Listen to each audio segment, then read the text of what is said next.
नमस्कार बच्चों, आज हम अध्ययन करेंगे खानवा युद्ध के परिणाम। खानवा युद्ध जो चगताई तुर्क मुगल शासक जैनुद्दीन मोहम्मद बाबर और मेवाड़ के शासक महाराणा सांगा के मध्य लड़ा गया था।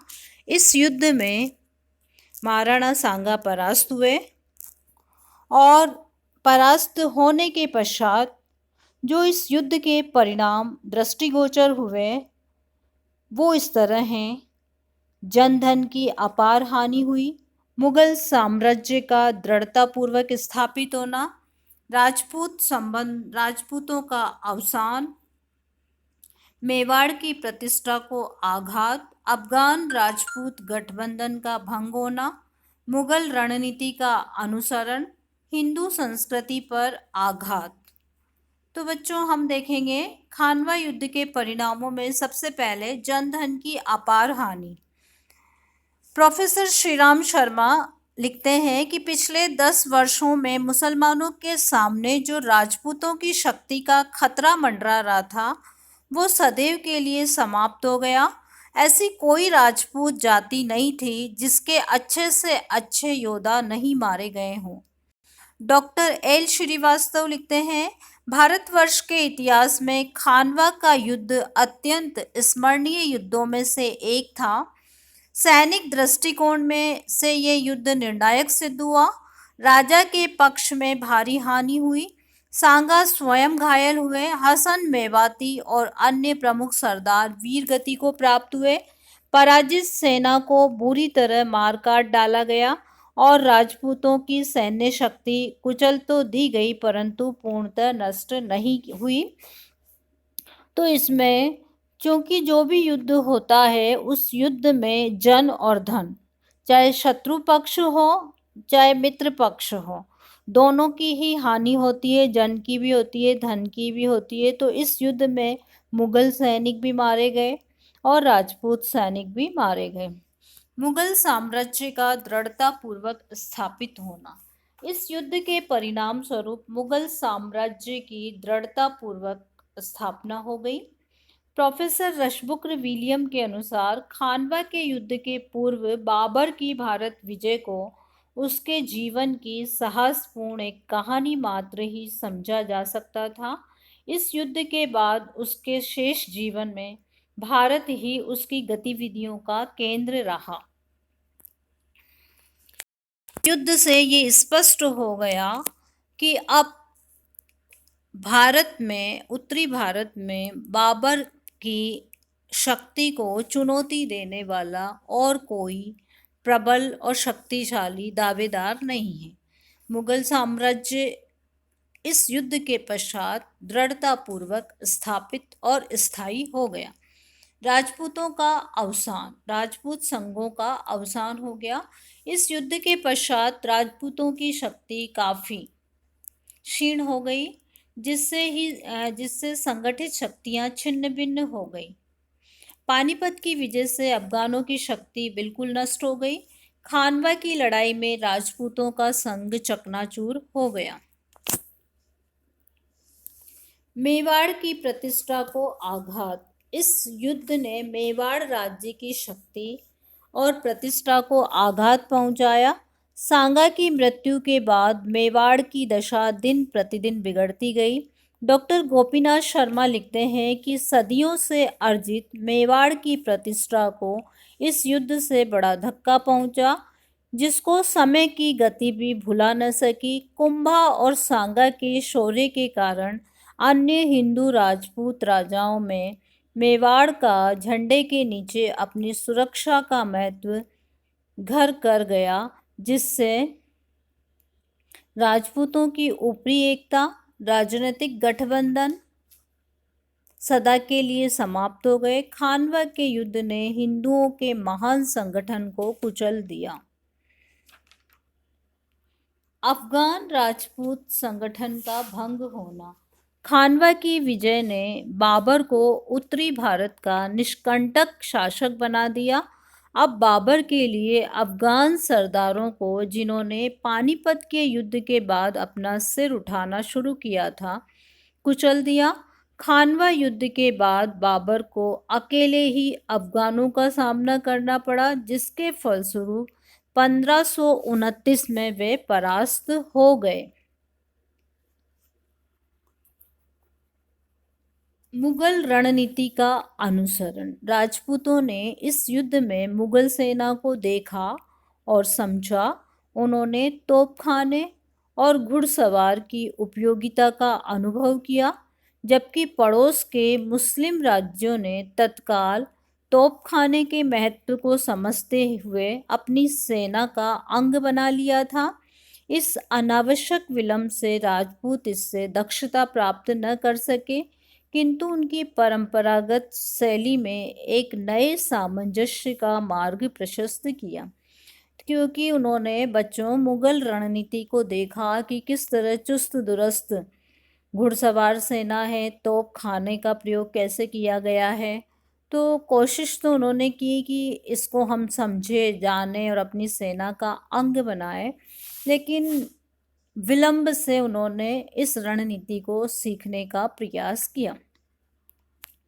हिंदू संस्कृति को आघात। डॉक्टर रघुवीर सिंह, जिन्होंने पूर्व आधुनिक राजस्थान में लिखा, राणा सांगा की यह हार और उसके पश्चात उसकी मृत्यु केवल मेवाड़ के लिए ही नहीं अपितु राजस्थान के लिए भी घातक सिद्ध हुई। राजस्थान की सदियों पुरानी स्वतंत्रता और उसकी प्राचीन संस्कृति, वो हिंदुओं को सफलतापूर्वक बनाए रखने वाला अब वहाँ कोई नहीं रह गया था। मुगल साम्राज्य के उदय के साथ साथ राजस्थान की स्वतंत्रता, शक्ति और कला का भी ह्रास होने लगा था। इस पृष्ठभूमि में बाबर ने 1527 ईस्वी में चंदेरी के राजपूत मेदिनी राय वो 1529 में बंगाल के सुल्तान नुसरत खां को पराभूत किया। 1530 में सांगा के उत्तराधिकारी विक्रमाजीत ने बाबर की अधीनता स्वीकार करके चित्तौड़ पर मुगल आधिपत्य स्वीकृत किया। इसके उपरांत बाबर के उत्तराधिकारी हुमायूं ने चित्तौड़ से मैत्री तथा शत्रुता के कोई भी संबंध नहीं बनाए, किंतु अकबर ने महाराणा उदय सिंह से चित्तौड़ को अंतिम रूप से विजित करके मेवाड़ की इस राजधानी को मुगल साम्राज्य का अंग बना दिया था। तो हिंदू संस्कृति पर चूंकि राणा सांगा को परास्त कर दिया बाबर ने, उसके बाद जो है मेदिनी राय को परास्त कर दिया, तो इस तरह से सांगा के उत्तराधिकारी ने भी बाबर की अधीनता स्वीकार कर ली। हुमायूं ने न तो मैत्री संबंध रखे, न जो है उनसे शत्रुता के संबंध रखे। अकबर ने उदय सिंह से चित्तौड़ को जीत लिया और अपने साम्राज्य का अंग बना लिया। इस तरह जो खानवा युद्ध था उसके महत्वपूर्ण परिणाम दृष्टिगोचर हुए। बाबर की जो प्रमुख सैनिक उपलब्धियां मानी जाती है बच्चों, उसमें पहला तो है पानीपत का युद्ध, जो कि किसके साथ हुआ था? दिल्ली सल्तनत के अंतिम अफगान शासक इब्राहिम लोदी के साथ हुआ था। और दूसरा उनका जो युद्ध हुआ था खानवा का युद्ध। खानवा का युद्ध बाबर का और मेवाड़ के महाराणा सांगा का हुआ था, जिसको हम अध्ययन कर रहे हैं। और इसके पश्चात जो बाबर ने जहाँ फतेह प्राप्त की वो था चंदेरी की विजय। और चंदेरी की विजय, चंदेरी भोपाल के निकट और मालवा और बुंदेलखंड की सीमा पर स्थित था। और क्योंकि चंदेरी पर विजय क्यों प्राप्त की बाबर ने? क्योंकि उन्होंने खानवा युद्ध में सांगा की ओर से युद्ध में भाग लिया था, इसलिए उसे दंडित करना आवश्यक था। चंदेरी पर अधिकार करने हेतु सेनाएं भेजी गई और बाबर की विशाल सेना के सामने राजपूत परास्त हुए और चंदेरी का दुर्ग बाबर के हाथों में आ गया। चंदेरी पर फतेह प्राप्त करने के पश्चात बाबर ने घाघरा का युद्ध जो इब्राहिम लोदी का जो भाई था, महमूद लोदी, उसके नेतृत्व में जितने भी अफगान थे वो बिहार में संगठित होकर और पुनः अपने साम्राज्य को प्राप्त करना चाहते थे। इस हेतु बाबर ने महमूद लोदी और इब्राहिम लोदी महमूद लोदी और जो अन्य विद्रोही अफगान थे उन पर आक्रमण किया और आक्रमण करके अफगानों को घाघरा के युद्ध में पूर्ण रूपेण परास्त करके और मुगल साम्राज्य को स्थायित्व प्रदान किया। और उस मुगल साम्राज्य ने कालांतर में हुमायूं, अकबर, जहांगीर, शाहजहां और औरंगजेब जैसे प्रबल और शक्तिशाली शासक विश्व इतिहास को, भारतीय इतिहास के पटल पर उन्होंने एक नया आयाम प्रस्तुत किया। तो बच्चों, खानवा का युद्ध हमने पढ़ा विस्तार से। खानवा के युद्ध के कारण हमने देखे कि क्या क्या कारण थे जिसके कारण से ये युद्ध लड़ा गया। बाबर और सांगा दोनों ही महत्वाकांक्षी थे, दोनों ही अपना अपना साम्राज्य अपने अपने धर्म के अनुसार कायम करना चाहते थे। बाबर ने सांगा पर वादा खिलाफी का आरोप लगाया था कि सांगा ने उन्हें जो वादा किया था उस वादे को नहीं निभाया, इस कारण युद्ध अनिवार्य हो गया था। राणा सांगा हिंदू राज्य का आदर्श स्थापित करना चाहता था। बाबर को अफगान राजपूत गठबंधन असहनीय था और बयाना पर राजपूतों का अधिकार हो जाने के कारण ये युद्ध अनिवार्य हो गया। ये युद्ध जो लड़ा गया इसमें बाबर विजयी हुआ और सांगा पराजित हुआ। राजपूतों की पराजय के जो कारण देखे जाते हैं, राजपूत सेना का एक नेता के अधीन संगठित न होना, बाबर द्वारा तुलुगमा पद्धति का प्रयोग, सांगा द्वारा युद्ध का संचालन, मुगलों की घुड़सवार सेना, राजपूतों की सुरक्षित सेना का अभाव, बाबर का तोपखाना, मुगलों की व्यूह रचना, राजपूतों का लक्ष्य एक न होना, सांगा को अपनी विजय पर आवश्यकता से अधिक विश्वास होना, शीलादित्य और नागौर के खानजादा द्वारा पक्ष परिवर्तन।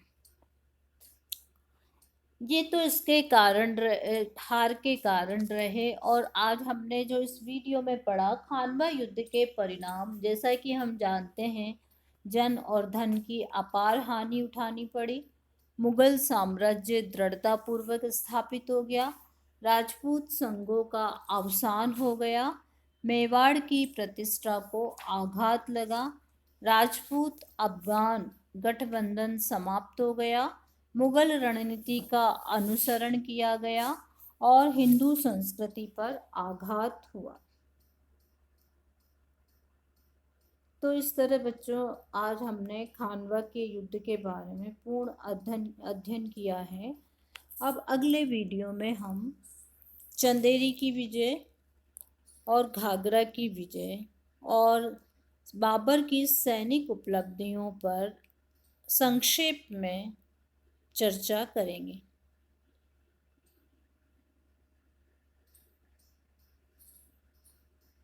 बाबर ने स्वयं अपनी आत्मकथा बाबरनामा लिखी। वो एक लेखक भी था, सैनिक भी था। बाबर एक व्यक्ति के रूप में अपार शक्तिशाली बल उसमें था और कहा जाता था कि उसमें इतना बल था कि दो व्यक्तियों को अपने दोनों बगलों में दबाकर वो आगरे के जो किला था उसकी दीवारों पर दौड़ सकता था। वो अच्छा घुड़सवार भी था और अच्छा तैराक भी था। हमेशा प्रसन्न चिन्ह रहता था। हमने देखा कि वो असफलताओं और पराजय से दुखी व निराश नहीं हुआ।